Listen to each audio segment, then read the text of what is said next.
बड़ा खींचा तनी था। अभी 2 दिन से सोशल मीडिया से लेकर के फेसबुक और ट्विटर पे, इंस्टाग्राम पे, व्हाट्सएप पे चल रहा था कि आपका टिकट कट गया, धीरू सिंह को दे दिया गया। आप जब सांसद थे तो पचपेड़वा में थारू, कंचनपुर से लेकर के अयोध्या की मार्ग की आपने बात किया है। मेडिकल कॉलेज नहीं है, पहला मुद्दा मेरा होगा।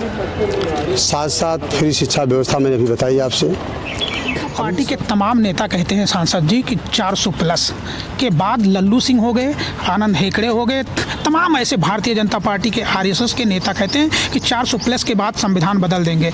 यहाँ की सरकार अगर बनती है और आपको यहाँ की जनता चुनाव जिता करके लोकसभा भेजती है, 1-2 सीट कम आता है और आपको बड़ा मंत्रालय दिया जाता है, तो क्या भारतीय जनता पार्टी में शामिल होंगे? 2024 लोकसभा का चुनाव का दंगल जोर शोरों पे है और इस वक्त हमारे साथ इंडिया गठबंधन और समाजवादी पार्टी के लोकसभा श्रावस्ती से प्रत्याशी राम शिरोमणि वर्मा हैं, जो अभी नामांकन करके निकले हैं। सबसे पहले सांसद जी, समाचार भारत पे बहुत बहुत आपको बधाई। बहुत बहुत धन्यवाद आपको और आपके चैनल को। आज आपने नामांकन किया है और बड़ा खींचा तनी था। अभी 2 दिन से सोशल मीडिया से लेकर के फेसबुक और ट्विटर पे, इंस्टाग्राम पे, व्हाट्सएप पे चल रहा था कि आपका टिकट कट गया, धीरू सिंह को दे दिया गया। अब धीरू सिंह ने भी पर्चा फार्म जमा, क्या था पूरा मामला, जरा उसको। अब मुझसे बहुत ज़्यादा उस पर जानकारी तो नहीं है, लेकिन आज मैंने पर्चा दाखिल किया लास्ट, और AB फार्म मुझे भी मिला था और कैंसिलेशन फार्म भी मिला था। तो इस नाते समाजवादी पार्टी के प्रत्याशी के रूप में और इंडिया गठबंधन के रूप में मैं प्रत्याशी हूँ। और धीरू सिंह जी हमारे बड़े भाई हैं और इंडिया गठबंधन के एक अंग के रूप में हैं। मुझे लगता है कि ऐसा कुछ नहीं है, कुछ अफवाहें ऐसे फर्जी भी उड़ाई जाती हैं। और माननीय विधायक जी इंडिया गठबंधन के साथ ही रहेंगे। धन्यवाद। 2019 में आपको यहाँ की जनता ने सांसद चुना था, 2024 में फिर पुनः समाजवादी इंडिया गठबंधन से आप चुनाव लड़ रहे हैं।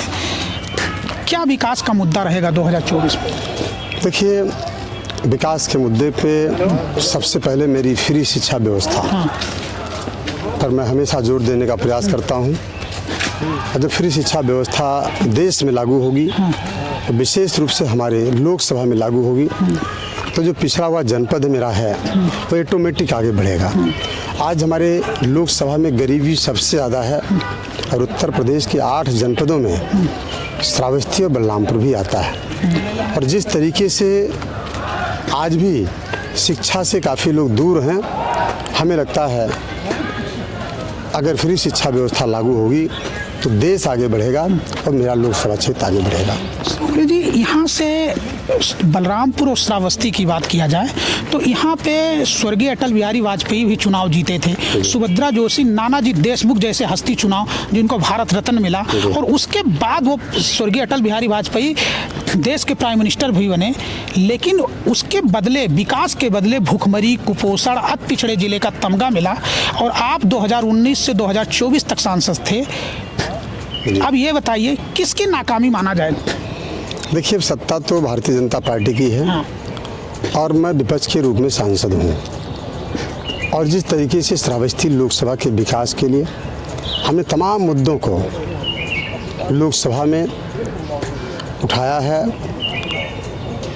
लोकसभा की जनता की आवाज़ को लोकसभा में पहुँचाया है, और उसी की देन है आज हमारी लोकसभा में, चाहे वो रेल लाइन रही हो, पास हो गई, हवाई यात्रा की शुरुआत हो गई, प्रधानमंत्री की लगभग 450 किलोमीटर सड़क लगभग बन करके तैयार हो रही है।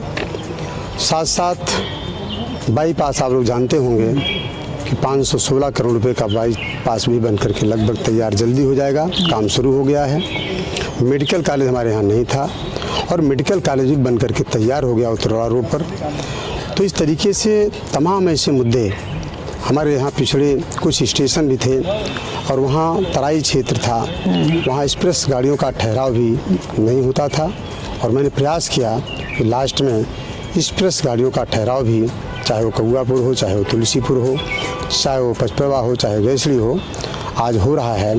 तो मैंने पूरा प्रयास किया है कि श्रावस्ती कैसे आगे बढ़े, और श्रावस्ती को आगे बढ़ाने के लिए हमेशा मैं चिंतन करने का काम करता हूँ।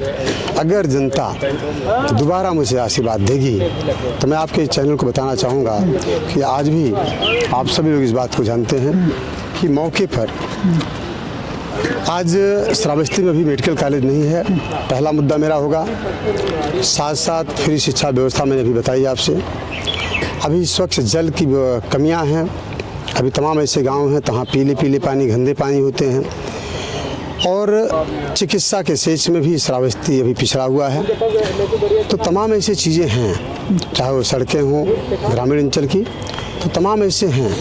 मैं उस पर विशेष रूप से आने वाले समय में प्रयास करूंगा, चाहे वो सड़क आपके लक्ष्मणपुर से आपके कुंडली तक की सड़क हो, अभी तमाम पिछड़ी। सांसद जी, आप जब सांसद थे तो पचपेड़वा में थारू, कंचनपुर से लेकर के अयोध्या की मार्ग की आपने बात किया है, और वहाँ पे काफ़ी थारू बेल्ट में भी काम भी हुआ है, तो उस सड़क को लेकर के क्या कहते हैं? देखिए, भारत सरकार का मामला है, हमने दिया था, चिट्ठी भी वहाँ से आई थी, स्वीकृति के लिए उन्होंने भेजा भी था, जो मुझे पत्र मिला था। अब थोड़ा उसको जानना हमें जानकारी करनी पड़ेगी, क्योंकि सदन बंद है और चुनाव चल रहा है। चुनाव के बाद मैं आपको अवगत कराऊंगा, और वो चीज़ें भारत सरकार की हैं, NS का मामला है। मैं पूरा प्रयास करूँगा। मुझे पत्र भी मिला था कि लगभग बनने की स्वीकृति भी जो मंत्रालय द्वारा दी गई है, उसकी मैं पुष्टि करता हूँ कि सरकार को बनाना चाहिए, बनेगा। कि एक तरफ भाजपा के नुपेंद्र मिश्रा जो प्रधानमंत्री के आर्थिक सलाहकार के रूप में, वही उत्तर प्रदेश में बसपा के सरकार में प्रमुख सचिव थे, समाजवादी पार्टी के सरकार में मुलायम सिंह सचिव थे, उनके बेटे चुनाव लड़ रहे हैं साकेत मिश्रा, और एक तरफ आप लड़ रहे हैं, कितना मान रहे हैं टक्कर का चुनाव? देखिए, मैंने फिर कहा, जनता यहाँ चुनाव लड़ रही है, यहाँ कोई टक्कर नहीं देना है, न कोई लड़ाई करना है। जनता ही आशीर्वाद जब देती है तो कोई मंत्री और सांसद विधायक बनता है। यहाँ कोई मजबूती काम नहीं करती है। मैं ग्राम सभा का सदस्य भी नहीं था पिछली बार, और यहाँ की जनता ने मुझे लोकसभा में भेजने का काम किया। तो इस नाते कोई लड़ाई ऐसी नहीं है कि कोई बहुत मजबूत है, कोई बहुत कमज़ोर है। जनता ही निर्णय लेती है मुझे सांसद किसको बनाना है।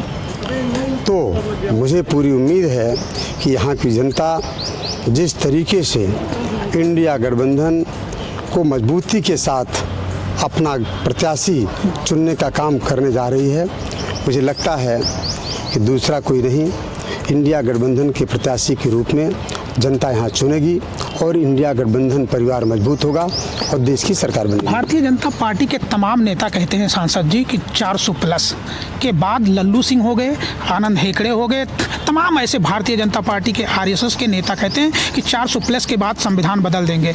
यही समाजवादी पार्टी के सुप्रीमो अखिलेश यादव भी, राहुल गांधी, प्रियंका गांधी, सबसे बड़े बड़े लोग कह रहे हैं 2024 का ये जो चुनाव है, ये संविधान बचाने की चुनाव है, आने वाली नस्ल को बचाने की चुनाव है। उस पर क्या कहेंगे? लास्ट देखिए, जब भी आपने टिप्पणी किया है, कुछ सांसद भारतीय जनता पार्टी के जो थे, उन लोगों ने इस सवाल को उठाया था, और 400 पार माननीय प्रधानमंत्री जी का नारा था। हमें नहीं लगता है कि 400 पार, और 400 पार जिस तरीके से प्रधानमंत्री का नारा था, और जिस तरीके से 400 पार गठबंधन एनडीए की जो सरकार है, और वो कह रही है कि 400 के पार, और कुछ सांसद भी कह रहे हैं, वीडियो हमें भी मिला था, कि देश का संविधान बदल दिया जाएगा, तो जनता भूल नहीं करेगी। जनता कभी भी भूल नहीं करेगी। जनता के दिलों और दिमाग में है कि अगर भारतीय जनता पार्टी की सरकार बनेगी तो देश का संविधान बदल दिया जाएगा। इस नाते जनता एडवांस हो चुकी है, वो इंडिया गठबंधन के साथ है, और इंडिया गठबंधन की सरकार बनाने का काम कर रही है। लास्ट सवाल, समाचार भारत के माध्यम से श्रावस्ती और बलरामपुर की जनता को क्या संदेश देना चाहते हैं? देखिए, आज मैं आपके चैनल के माध्यम से हाथ जोड़ करके श्रावस्ती की जनता से अपील करता हूं कि आप सभी लोगों के द्वारा मुझे 2019 में आशीर्वाद मिला था। मैं आपकी सेवा करने का कार्य किया, आपके सुख दुख में पहुंचने का कार्य किया, और हमेशा ये प्रयास करता हूं कि आपके बीच में बना रहूं। लेकिन काफ़ी लंबा क्षेत्र होने के कारण कहीं न कहीं कुछ शिकायतें भी आती रहती हैं कि सांसद जी थोड़ा कम आए आप, लेकिन ऐसा कुछ नहीं है। हमारी जनता, हमारे भाई बहन गार्जियन के रूप में हैं और हमेशा मुझे पूरी उम्मीद रहती है कि जैसे मैं ये नहीं लगता कि मैं यहाँ पर नहीं हूँ, ये प्यार और दुलार यहाँ का मुझे मिल रहा है। और मैं अपने लोकसभा क्षेत्र श्रावस्ती की जनता से ईमानदारी के साथ, निष्ठा के साथ हाथ जोड़ करके अपील करने का प्रयास करूँगा कि आने वाली 25 मई को आप साइकिल पर बटन दबाकर इंडिया गठबंधन अलायंस प्रत्याशी भाई मैं खुद हूँ चौधरी राम शिरोमणि वर्मा को भारी मतों से जिताने का काम अगर करती है तो मुझे पूर्ण विश्वास है कि इंडिया गठबंधन देश की सरकार बनाने में कामयाब होगा। धन्यवाद। भाजपा की सरकार अगर बनती है और आपको यहाँ की जनता चुनाव जिता करके लोकसभा भेजती है, 1-2 सीट कम आता है और आपको बड़ा मंत्रालय दिया जाता है, तो क्या भारतीय जनता पार्टी में शामिल होंगे? अभी तो अच्छा सवाल आपने कर दिया। मैं तो भैया अभी भी इंडिया गठबंधन का हूँ, तो बड़ा अजीब गजीब सवाल आपने किया है जी। लेकिन मैं इस पर बहुत टिप्पणी नहीं करता हूँ। मैं भारतीय जनता पार्टी का नहीं हूँ। नहीं, भारतीय जनता पार्टी की अगर सरकार नहीं हो रहा हूँ, ये आप जो कहा आपने ऐसा कुछ नहीं है। मैं इंडिया गठबंधन के प्रत्याशी के रूप में हूँ और इंडिया गठबंधन के कार्यकर्ता के रूप में हूँ। इस नाते ऐसा कुछ नहीं है और सरकार इंडिया गठबंधन की बनेगी। तो देख सकते हैं, ये थे इंडिया गठबंधन समाजवादी पार्टी के चौधरी राम शिरोमणि वर्मा, जो श्रावस्ती लोकसभा से चुनाव लड़ रहे हैं। और इनको यहाँ की जनता, जो समीकरण है मुस्लिम, चौधरी, यादव और तमाम लोगों को, ऐसे समुदायों की वोट मिल रहा है जिससे इनको 2024 में चुनाव जीतना तय माना जा रहा है। और इनका साफ कहना है कि 2024 में यहाँ की जनता अगर चुनाव जिता करके लोकसभा भेजती है तो सबसे अहम मुद्दा हमारा होगा यहाँ की विकास, जो अति पिछड़ा जिला है उसको अति पिछड़े जिले से निकालने के लिए। तो अब देखना है 4 जून को जब ईवीएम खुलेगा तो चौधरी राम शिरोमणि वर्मा के किस्मत का फैसला खुलेगा। मिथिलेश कुमार, समाचार भारत, बलरामपुर।